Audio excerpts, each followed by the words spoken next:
Hi everybody. I am going to show you how to solve a linear system by substitution in this video.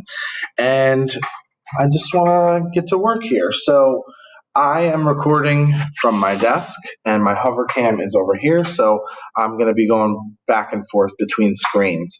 So I think the best way for you to work on this problem with me is just get a scrap piece of paper out and write down the system 3x plus 2y equals negative 2. And the other linear equation in that system is 9x minus y equals negative 6. All right. So remember that in a linear system, we're trying to figure out if the solution is one solution. Could be that there is no solution, that the lines never touch, or we could have an infinite number of solutions. And that would be the case if the lines were right on top of each other, right? You have two lines, here would be no solution, this is infinite solutions, and then if they cross at one point, it would be one solution. So we're trying to figure out what's going on with this one, and in this video we're going to use substitution. So what I'm looking for is a variable in this system that is easily solvable for, right? And by that I mean I'm looking for either a variable that's pretty much alone, or it has a coefficient that can be divided out of every single term in that equation. So for instance, if we had 9, 3, and 6, I'd be looking to solve for the one that has the 3 next to it because I can divide the 3 out. In this example, I'm seeing the y variable as something that's pretty much alone already. So I'm going to add y to both sides, and we get 9x equals y minus 6. And then I'm going to try and get y all by itself and add 6 to both sides. So we have y equals 9x plus 6. So now that I know that 9x plus 6 equals y is just another way of writing this equation, and I'll call that equation B. Now I'm going to take y and I'm going to substitute it into the other equation. In this case, it's equation A. So equation A says 3x plus 2y equals negative 2. But now I know that 9x plus 6 is equivalent to y. So I'm going to take that and I'm going to substitute it in for y up there in equation A. So now I have 3x plus 2.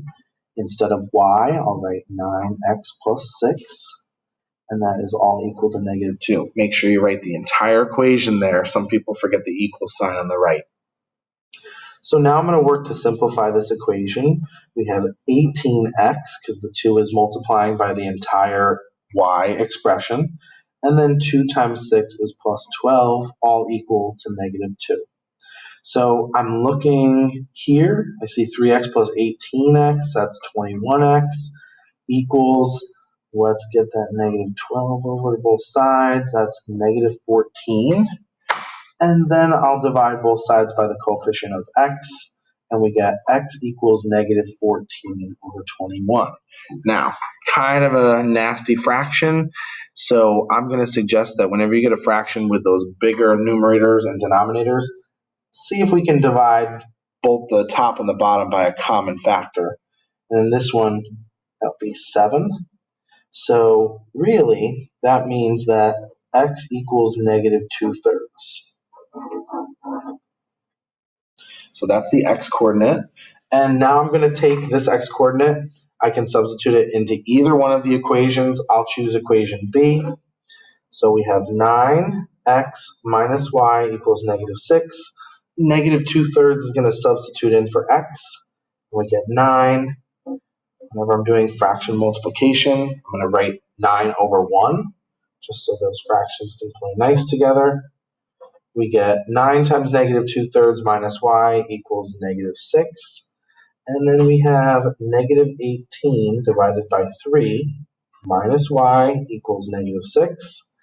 And negative 18 divided by 3, that is negative 6 minus y equals negative 6. And we'll add 6 to both sides because I'm trying to solve just for y. And I get negative y equals 0. And technically, we're going to multiply both sides by -1 to get y equals 0. So our solution, written as an ordered pair, is -2/3, 0. And that is how to solve a system using substitution. I'll see you for the elimination video in just a minute.